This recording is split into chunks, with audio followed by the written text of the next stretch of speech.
Welcome to Gorgeous Health TV. I'm Michele DeLuca, your host, Editor-at-Large of New Health Digest. We're on the Erie County Bike Path today, taking on the challenge of personal good health. And this is a show about challenges. You're going to meet three Western New Yorkers who are facing debilitating illness and beating those challenges in unique and empowering ways. Plus, we're going to talk about coaches. You're going to meet a series of coaches who can help you face your life challenges in sickness and in health. We'll be back with those stories and more after this. Welcome back to Gorgeous Health TV. We're on the Erie County Bike Path today, talking about ways to face life's many challenges. Our first story for you tonight is about a Western New Yorker, Peter Bonzi, who just finished a stint on the Learning Channel's popular new show, While You Were Out. We'll see how Peter and his wife, Jan, faced down the challenge of her multiple illnesses by always looking for a way to laugh. Take a look. You may have seen him last season on the Learning Channel on a TV show called While You Were Out. He worked with a team of designers who came to your house while you were out and tackled the challenges of your dark, dreary places, transforming them with charm and color and beauty. Peter Bonzi, a Western New Yorker some of us know as the English gardener, brought his own brand of humor and imagination to some of the design challenges on the show. He does the same, along with his wife Jan, with the challenges they face together here at home. Jan has multiple sclerosis. She has tested positive for lupus and rheumatoid arthritis. And she has Sjogren's syndrome and Raynaud's syndrome. So she's like we humorously refer to her as by 5 disease special. But we deal with most of it by laughter, because what's your option? There is research to show that laughter can help to heal. The Bonzis agree that in the face of illness, laughter is their best medicine. I think that makes a big difference to laughter. If you can't have a sense of humor about things, then you're going to be doomed, I think. So we do a lot of laughing. Don't even know what we're laughing about half the time, but we're laughing. We were at the doctor's the other day for some tests, and the doctor said to her, "Do you laugh very much?" And she said, "I'm married to him." And it went straight over the doctor's head, and we sat in the doctor's office laughing like a pair of idiots, didn't we? Yeah, not everybody gets the humor, Peter. You know, Jan stumbles and she's broken or fractured her collarbone. She's still got a bit of a scar on her lip a few weeks ago where she fell over and took a lump out of her lip, and she's broken her front teeth, haven't you? And you've taken some pretty serious stumbles one way and another. And I just tell her she's too ugly, we can't go out, wait till you heal up before we can go out. And that's how we deal with it, because what's the point in crying? On a Saturday morning when I'm having my breakfast, she's got her pill boxes out and she's putting all the different pills in the different days. The worst of her difficulties is me. The worst of my difficulties is me. I'm trying to always think one step ahead. I've learned to walk. When Jan gets very tired, she loses the feeling in one side, so she tends to stumble and fall. And I've learned to walk on her left side. So when we're out anywhere, if she starts bumping into me, I know it's time to go home. It's not like we're being picked on. It's not like someone up there is saying, "See this couple, I'm going to have a go at them." It's the way life is. And when you see people, I mean, Jan works at School 84 with handicapped kids. And you see those kids, we're doing fine, thanks very much, you know. When people say she has MS, oh, whoa, no way. We're leading a real good life. Well, I am. What about you, darling? That's good. Yeah, we just deal with it. In his past life as a national TV star, Western New Yorker's English gardener, Peter Bonzi, took on the challenge of bringing color and beauty to dreary spaces. This couple has chosen to do the same, bringing beauty to the challenges of their life together and enriching them with the color of their laughter. Thanks, guys. To hear more of Peter Bonzi, you can listen to him every Saturday morning at 8 a.m. on WHLD 1270 on your AM dial. Welcome back to Gorgeous Health TV. I'm Michele DeLuca, your host, and this is a show about beating back the challenges that life delivers to us. You're about to meet a woman who was faced with a diagnosis of breast cancer. She had a double mastectomy, and that spurred her to go on and live her best life.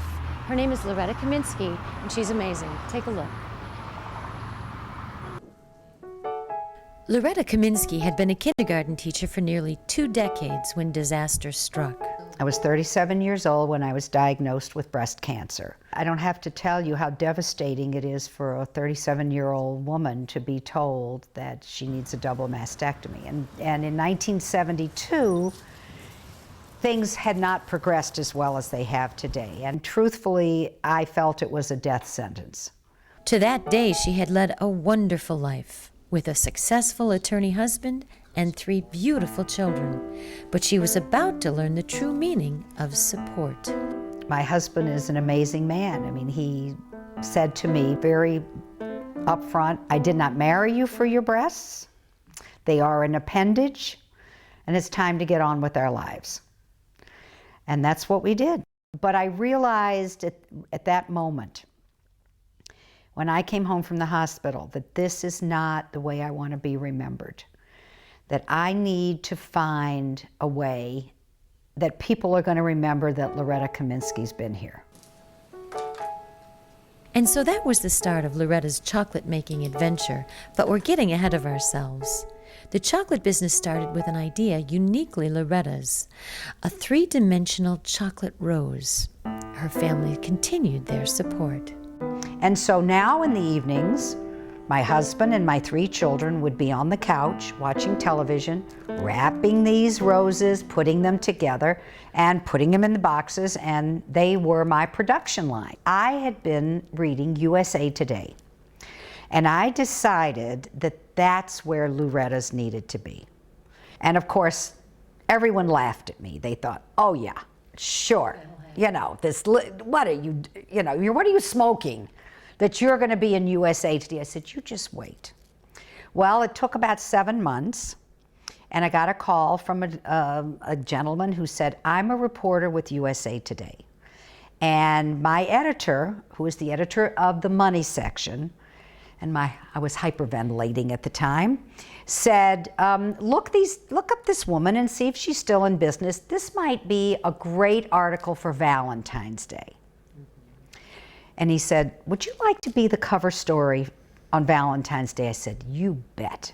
And 1986, the teaser for Valentine's Day, there I was, my picture with a story about Loretta's chocolates. Well, talk about credibility. And I had calls from Lancome Cosmetics in New York. I had calls from Prudential Beige, who had an executive dining room and wanted custom chocolates for their executive dining room. The problem was, I was really little. And about a month later, the most important thing that has happened to my company happened. I was at a Chamber of Commerce meeting, and this gentleman walked up and he said, I'd like to introduce myself. I'm from the Small Business Development Center. And we work with small and medium-sized businesses to help them.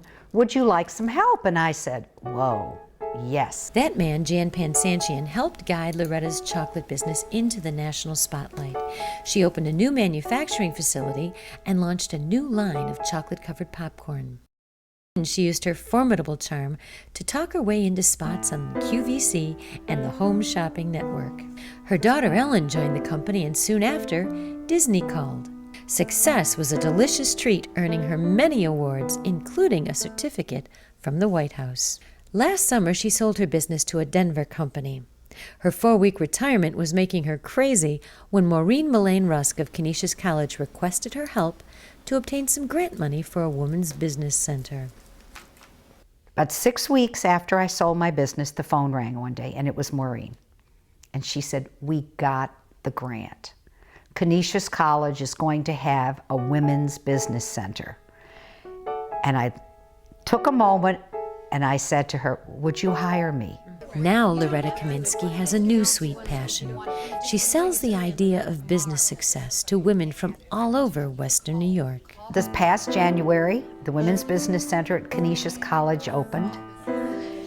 It's an exciting, wonderful place for women in business. We help women with coaching and training, and what we do is help women become successful. And I wake up every morning and I say, I love my life. It's so wonderful. And I do believe that the breast cancer is the most positive thing that could have ever happened to me, because it challenged me. It made me go out and find my potential. It made me go out and find what I wanted to do with my life. And it's been the most exciting ride in the whole world. There have been those who have helped me, and how exciting that now I can be one of those people that are going to help women to make their businesses successful.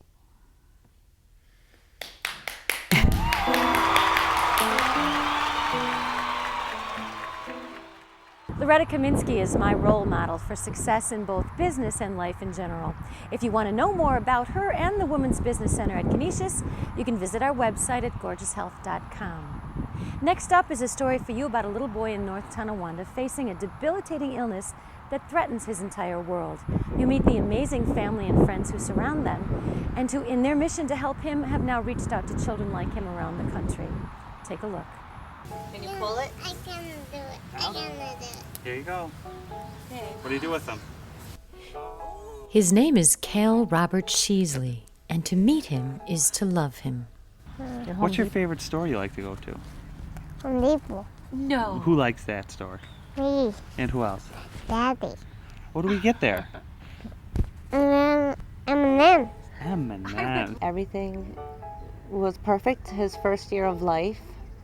He met and surpassed every baby milestone. He crawled and he rolled and he sat up and he stood and he cruised furniture, and he would take steps holding on, to your hands and, take the little steps. And somewhere around 15 months of age, we noticed he stopped bearing weight on his legs and he started becoming clumsy, or when I would go get him in his crib in the morning, he would be laying down reaching for me instead of standing up in his crib, waiting for me to get him out of bed and ready to start the day. The pediatrician said not to worry, but his parents knew something was wrong.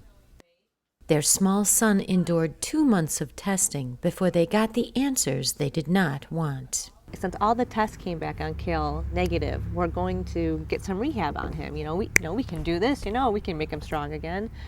It wasn't the case. The doctor walked into the office, and she, a very good doctor, very smart, very intelligent doctor, but she looked at Kale as he was sitting on the bed, and she said it's spinal muscular atrophy, and she left the room. And Kevin and I looked at each other, and we were just devastated. We didn't know, we'd never heard of spinal muscular atrophy before. We were shocked. We didn't know what it was. Well, I was devastated, as Bonnie was. And a lot of it was because we didn't know what it was. She kind of walked in and said, "Enjoy your time." And we're like, "What? Are you kidding?" The doctor said, "There's no cure, treatment, enjoy your time with us." After the diagnosis, Kevin and Bonnie Sheasley made it their business to know everything they could about this illness. Spinal muscular atrophy is a genetic illness like ALS or Lou Gehrig's disease that destroys muscles that control movement. There is no cure or treatment, and half of its victims die before age 2. Kale's parents learned there are different stages of the illness.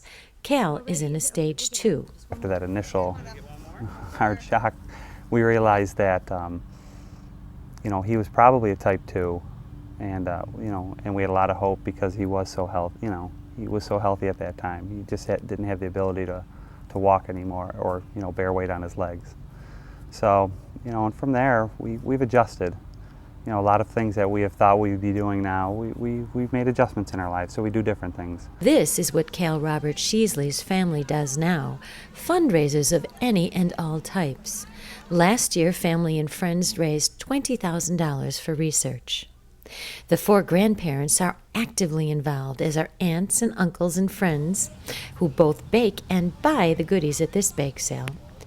Grandmother Karen Sheasley helped start the local SMA chapter to raise awareness and raise money for a cure that is said to be as little as 5 years away.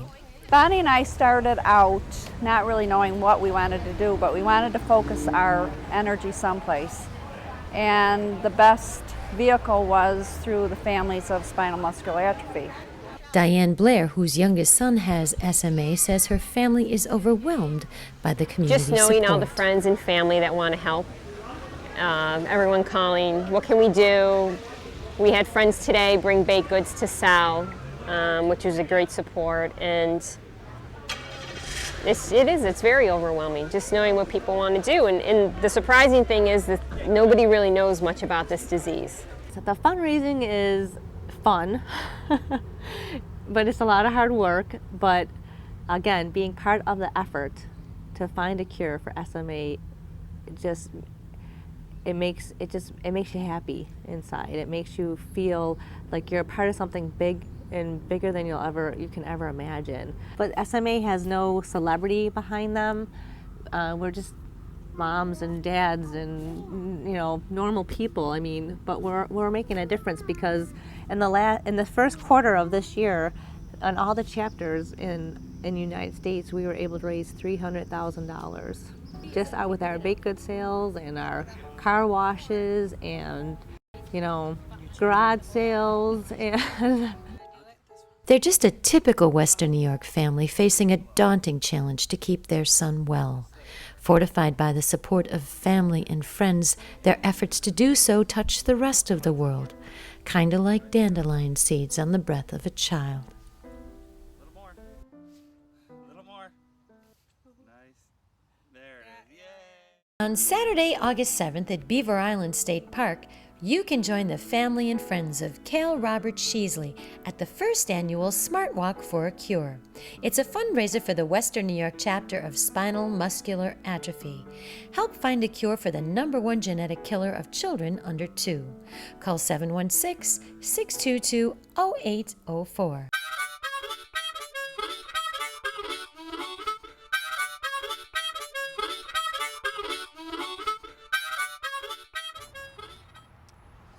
Welcome back to Gorgeous Health TV. We're on the Erie County Bike Path today, or at least we were, facing down the challenge of staying in our best good health this summer. And this is a show about challenges. You've just met 3 inspirational Western New Yorkers who are facing debilitating illness and beating back the challenge with the help of family and friends. Now you're about to meet a series of coaches who can help us all face our life challenges, whether mental, physical, spiritual, or emotional. First up is a friend of mine who's helping people with arthritis cope with that debilitating illness and get back to their greatest good health. Take a look. I love coming here because it does help my osteoarthritis and tendonitis. I wish I could take Gary home with me because then I would do them every day religiously. The reason some of the students in this class want to take their instructor home is that he pushes them and inspires them with gentle humor to fight to keep their bodies strong.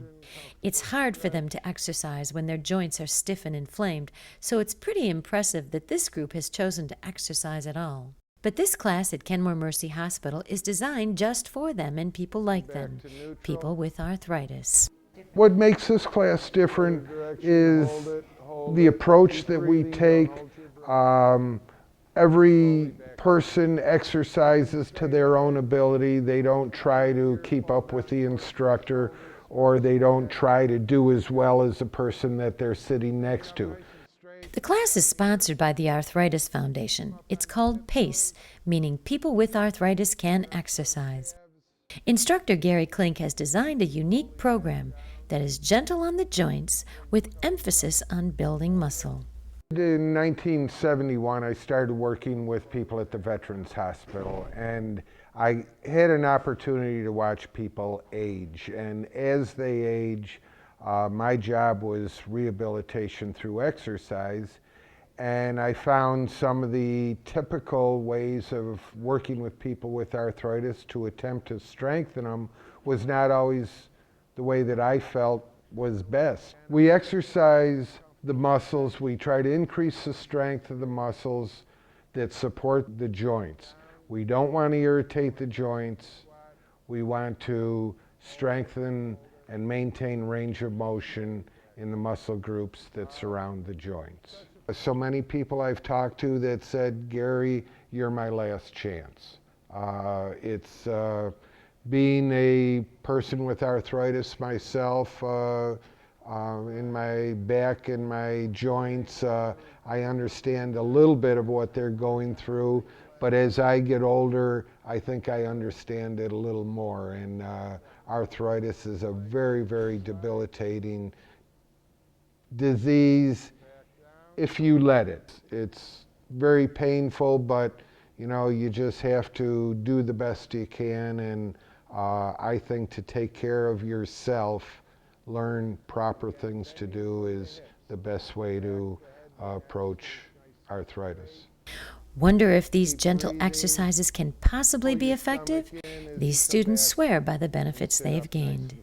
I had trouble driving where I couldn't turn my neck to look back, especially roads on an angle, and it got very difficult, and that's improved a lot. So the neck muscles, I can actually turn and see the traffic now. I'm able now, since taking these classes, to sit on the floor cross-legged with the 4-year-olds, to be able to get up and down off the floor without any problem. I found out a couple years ago when I injured my knee that I had 70-year-old knees, but I'm not 70. So this type of exercise has been more beneficial to me because of my condition now with my knees. I used to have a terrible time getting off a chair, and it's taught me to go forward instead of up.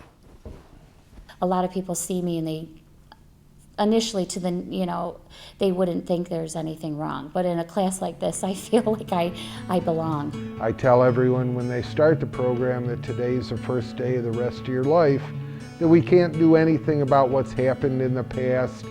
We can only take today and move on from here. And that's the approach, and I think people benefit from it. I think it's wonderful, and he's wonderful, and I'd like to take him home with me also. If you'd like to know more about the PACE program, you can link to them through our website at gorgeoushealth.com. Next up, we're going over to the Cancer Wellness Center to meet some cancer coaches. Take a look.